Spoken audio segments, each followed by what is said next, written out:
मैं आपके टूटे दिल पर तरस खाने नहीं आई, बल्कि इसलिए आई हूँ कि आपसे जुड़ने के बाद कभी मेरा दिल नहीं टूटेगा। देखिए, मेरे परिवार और तकदीर दोनों से अनबन है। मुझसे गम या खुशी कोई भी चीज संभाली नहीं जाती। गौरी आपकी जिंदगी से जा चुकी है, फिर भी आप उसकी यादों को संभाले हुए हैं। फिर मेरा प्यार क्यों नहीं संभलेगा? मैंने गौरी को भुला दिया है। नहीं, गौरी ने आपको भुला दिया है। प्यार दो दिलों की दास्तान है। ऐसे साथी के जाने का क्या गम, जिसके पास दिल को समझने वाला दिल ही ना हो। गौरी की गलतियों को अपने सर लेकर आपने उसका भला ही चाहा। आपकी यही खूबी मुझे आपके करीब ले आई। मुझे आपसे प्यार हो गया है। अब मेरे साथ वो मत कीजिएगा जो गौरी ने आपके साथ किया। थोड़े दिनों में बहुत से सपने देख लिए मैंने। अब नींद से जगाना या नींदें उड़ाना आपके हाथ में है। कल सुबह मैं इसी जगह आपका इंतजार करूंगी।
डैडी, यही मेरी पसंद की पजेरो कार जिसे मैं खरीदना चाहता हूँ। इस गांव में इतनी कीमती कार?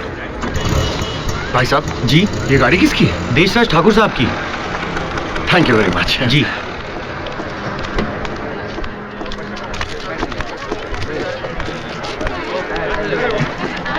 जग्गा, लाइए मालिक। क्या कह रहे थे वो लोग?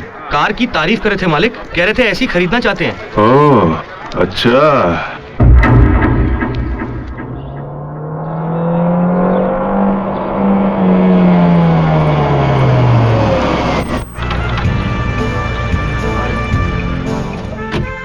ये गाड़ी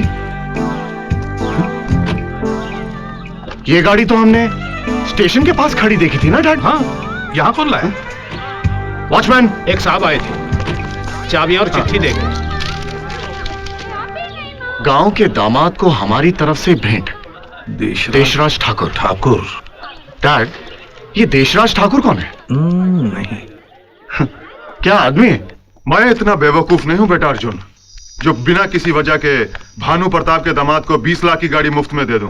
ये मेरे दूर की सोच है। इसे कहते हैं कनेक्शन देकर फ्यूज निकालना। पिताजी, आप क्या कहना चाहते हैं? मेरी समझ में तो कुछ नहीं आ रहा है। मैं समझाता हूं। भानु प्रताप ने जिस वकील के घर अपनी बेटी ब्याही है, वो करोड़पति है। अच्छा? हाँ। अगर उसकी बेटी का ब्याह तुम्हारे साथ हो जाए तो मैं जब चाहूं उस भानु प्रताप को जलील कर सकता हूं। वो कैसे? देखो अर्जुन, जब वकील की बेटी बहू बनकर हमारे घर आएगी तो हम उसे तंग करेंगे। तब वकील वही करेगा जो हम कहेंगे और भानु प्रताप वो करेगा जो वकील कहेगा। लेकिन पिताजी, क्या वो मान जाएंगे? ठाकुर साहब, मुझे ये रिश्ता मंजूर है। मुझे भी आपकी तरह तुरंत फैसला करने की आदत है। हाँ हाँ। ठाकुर साहब, हमारी बेटी IAS करना चाहती है। ठीक है, मुझे कोई एतराज नहीं, शादी कर देते हैं, वो पढ़ती रहेगी। नहीं, फिर भी हमें उसकी राय भी तो जान लेनी चाहिए ना। कोई जरूरत नहीं है, शादी ब्याह की जिम्मेदारी लड़की के माँ बाप की होती है। ठाकुर साहब, आप ये रिश्ता पक्का समझिए। किससे पूछकर आपने मेरी शादी तय की है? राधा, मुझे ये रिश्ता मंजूर नहीं। मैंने हीरा को पसंद किया है, उन्हीं से शादी करूंगी। क्या तू जाहिल गवार लफंगे से शादी करेगी? जो अपने बाप से अपने आप को बेटा न कहलवा सका, तू उससे शादी करेगी? हाँ, हीरा मेरी नजर में हीरा है। तुम्हारी बातों में दम है बेटी। तुम चुप रहो जी, कान खोल कर सुन ले राधा। तेरी शादी 18 तारीख को होगी और वो भी अर्जुन के साथ। ये मेरा फैसला है। माँ, शादी मेरी 18 तारीख को ही होगी, लेकिन अर्जुन से नहीं, हीरा से। ये मेरा फैसला है।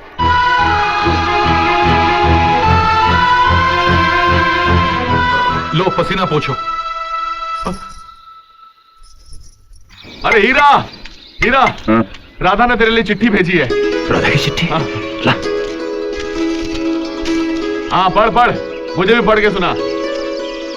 अरे एक मैं ही हूं इस गांव में इकलौता 10वीं पास ग्रेजुएट। मेरे पढ़े लिखे होने का कुछ फायदा उठा। ला, मुझे दे, सुन। डियर, ए बगलोल, चल भाग यहां से। शर्म नहीं आती दूसरों का प्रेम पत्र सुनते हुए? भाग यहां से। अरे क्यों से भगा रहे हो?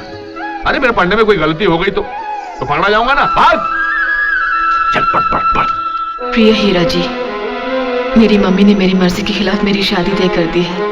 आने वाली 18 तारीख को मेरी शादी होने वाली है। लाख कोशिशों के बाद भी मैं इस फैसले को रोक नहीं पा रही हूँ, मगर आप चाहे तो इसे रोक सकते हैं। 18 तारीख को वैद मंत्रों से बंधा जाने वाला मंगलसूत्र मैं आपके हाथों पहनना चाहती हूँ। अगर ऐसा नहीं हुआ तो मैं गले में रस्सी डालकर जान दे दूंगी। मंगलसूत्र या फांसी का फंदा, फैसला आपके हाथ में।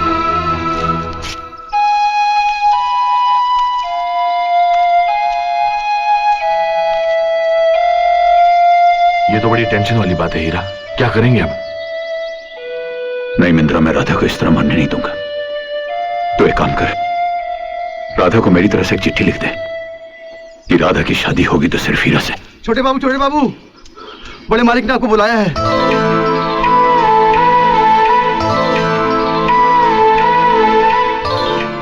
बड़े मालिक ने मुझे बुलाया? हाँ छोटे बाबू। तू सच कह रहा है ना? हाँ छोटे बाबू। नहीं, उन्होंने क्या कहा? उन्होंने ऐसा कहा कि जाओ जाके हीरा को बुला के लाओ? हाँ छोटे बाबू।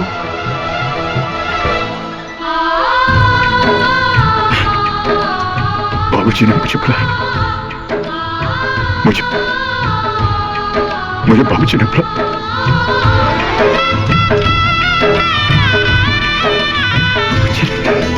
मुझे बुलाया।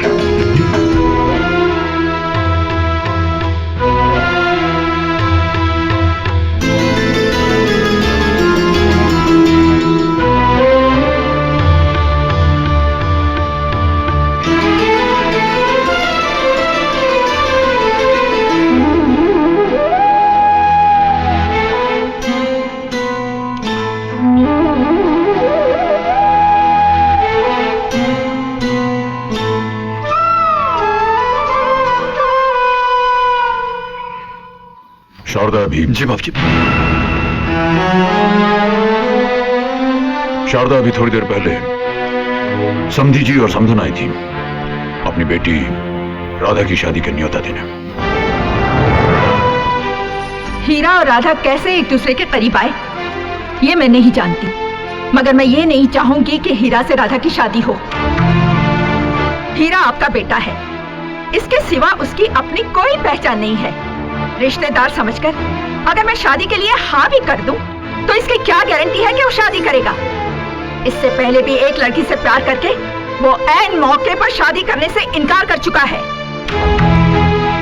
आप अगर चाहते हैं कि हमारी इज्जत बनी रहे तो हीरा से कह दीजिए कि वो उसे भूल जाए। राधा को मैं संभाल लूंगी।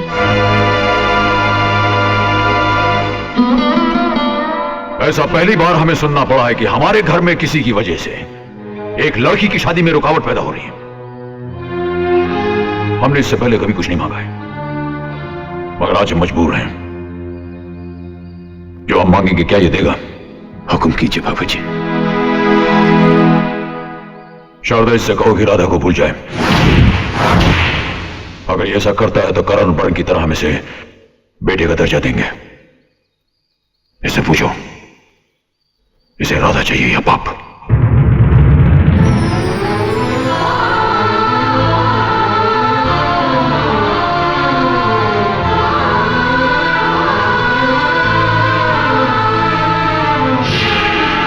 मेरे गले में मंगलसूत्र या फांसी का फंदा, यह आपको तय करना है।